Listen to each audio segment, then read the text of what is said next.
How's everyone doing? Great. I can halfway speak now, so I'm good. Good to talk to you guys. I got a few extra days. The success you found in the red zone and with Jimmy Graham and sort of the touchdown production he's shown over the last few games. Well, I think he's top in the league in that, I believe, something like that.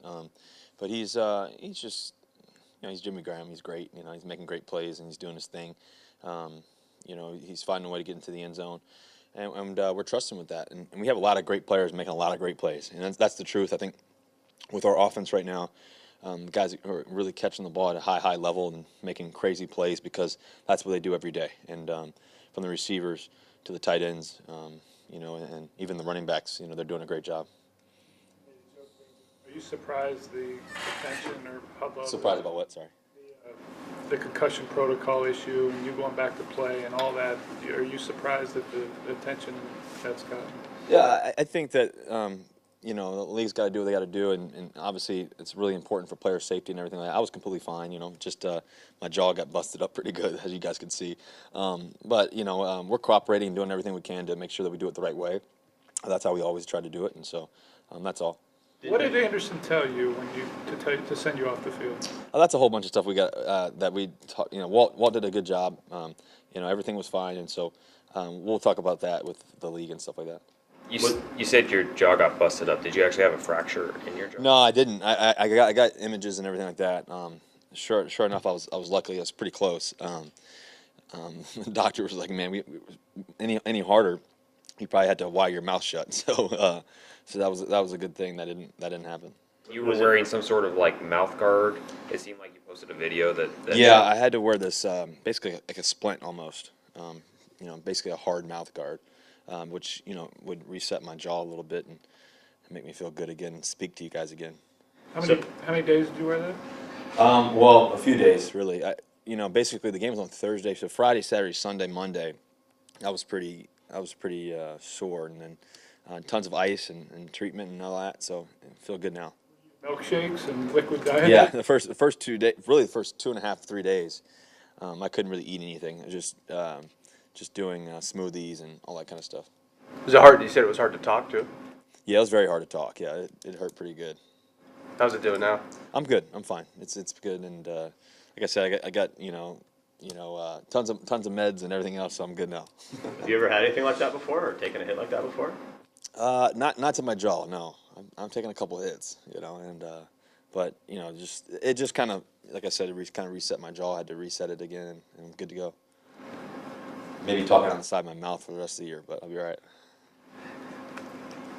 The connection with Jimmy, going back to that, is it just a matter of you guys are just passing more, so everyone's getting more opportunities, including him, to Well, I think we always have been very efficient. I think we always want to be opportunistic and make our plays, and I think that really what it is our mesh. With Jimmy and I have been putting tons of work in, and we've always had high expectations and everything else, and we believe in each other and what we're doing and our offense and the guys that we have, from Doug to Tyler to P. Rich to everyone else.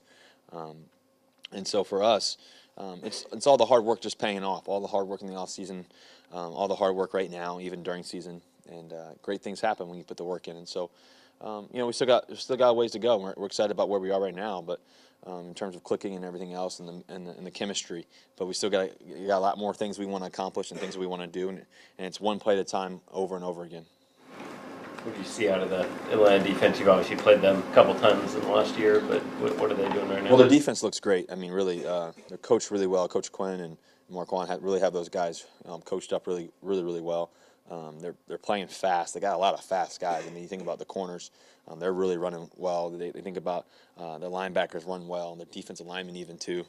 You look at Beasley on film, and he's running all over the place, making plays, and so a lot of that is I think they're coached really well, but I also think they have a lot of tremendous talent. And so for us, we just have to make our plays, be consistent, keep our drives alive. Find ways to run the football at an efficient rate, and when we have our chance to make our game-altering plays, we got to make them. Does it look like playing, I guess, yourself out in practice here because of the? Yeah, it's definitely very similar. They have some different nuances and everything else, but it's definitely very similar. But every game, every practice, everything dictates itself. sometimes you think you know what you're going to get, and you just play the play. You know, you don't overthink it. You just trust your eyes, trust what you see, and play ball. What's it like knowing you're playing a game with a guy who had 6 sacks last week? Does that what kind of goes through your mind when you see that? Yeah, I mean, I was watching the game, Arizona versus the Cowboys, and not Arizona. Sorry, I mean Atlanta versus the Cowboys. We were in Arizona, and Atlanta versus the Cowboys, and you see Claiborne making so many plays, and just the things that he was doing, So he had a great game. That was one of the best games I've seen in a long time from a defensive lineman. So that was pretty fun to watch, actually, just watch him make plays. Hopefully he doesn't do that against us. What'll it be like, I guess, not having Richard just kind of, I mean, I guess maybe he'll be on the sidelines or whatever with you, but just sort of just not having him be a player and all that? Yeah, it was super unfortunate that we don't have, Rich. He's the heart and soul of our team. He's a guy who's put in so many great plays, so much great work, every practice, everything that he's done over his career so far. And he was in here today, and just he's super positive. He's a guy that really uplifts his teammates, and so we're definitely going to miss him out there. You can't replace Richard Sherman. Like I said, he's a Hall of Fame corner, a guy who can do everything. And so we're going to have to just fill in the space and do as much as we can to find ways to win. So what was his mood like today when you talked to him? He was good. I think that I think he understands it's part of the game, unfortunate part of the game, the part that's really, really unfortunate. The thing about Richard Sherman, he has no regrets in how he plays. He has practiced every day. He's played as hard as he can every play, no matter what the score, no matter how much we're up or down by, no matter what the circumstances are. He's given his all for his teammates and for his family and for himself. And I think ultimately that's what you love about him. That's what you respect, and that's why it's going to be heartbreaking not to have him out there. But I know he'll be fully supportive and be great, for us and throughout the week and in the games. Hey Russ, have you got much feedback on your Houdini play from friends and other players? Yeah, I Houdini play. I think there's been a couple people say a few things, but I think that for me it's just giving guys chances to make plays and trusting that they're going to make the plays. God's gifted me with the talent, and everything else, but I want to continue to use that as much as I can and let guys do the things that they do best. So Doug Baldwin, he's a superstar, and so to give him a chance, why wouldn't I? When you do that kind of stuff, it looks like you're playing background football. It looks very natural. But yesterday, Darryl said that you know what you're doing and sort of how you maybe manipulate the chase after you, sort of thing. How do you kind of work on things that are just so seemingly on the fly? Well, I think you have to have an imagination. I think you have to visualize. I think you have to be able to get away too. That's a big part of it. You have Chandler Jones and Tyrann Mathieu chasing after you. It's never a good thing. And then you have to have that trust with the guys. And I think that we really work on it.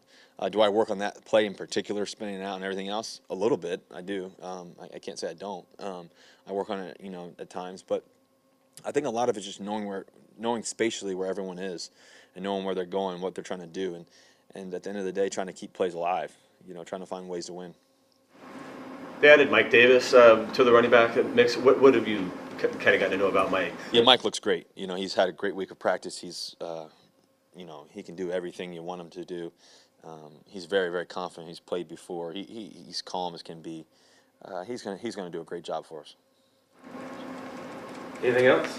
Actually, Russ, just the excitement, just the whole idea of the Seahawks playing on the big stage, Monday Night Football. I know that really excites you, obviously. It's just another game.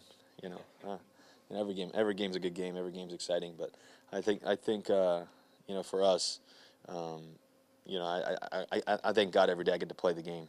So this is going to be another opportunity for us to go out and show what we can do. And every opportunity you get is a good opportunity. Russ, people are making big deal out of the numbers that 82% of the yards are just from you personally. Do you feel that? Do you feel physically like it's burdening you?